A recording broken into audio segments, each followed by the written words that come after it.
Makulimlim, walang ulan at hindi gaanong mainit ngayon dito sa Dagupan. Kaya naman ilan ang sinamantala ang magandang panahon para dumalaw sa puntod ng kanilang mga yumaong kaanak dito sa loob ng Roman Catholic Cemetery sa Dagupan City.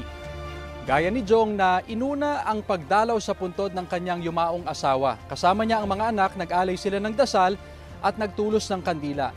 Marami rin, Rafi, ang maaga nagpunta rito para humabol sa paglilinis at pagpipintura sa mga puntod o nicho.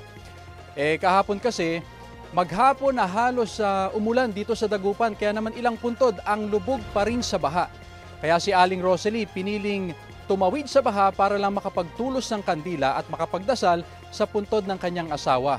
Samantala ang ilan naman ay sa harap na lamang ng chapel nagtulos ng kandila dahil nga lubog pa rin sa tubig yung puntod ng kanilang mga kaanak.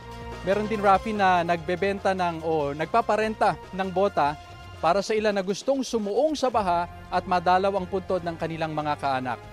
Sabi naman ng Roman Catholic Cemetery Administrator o Administration ay nagsasagawa na sila ng intervention para matugunan ang problema sa baha.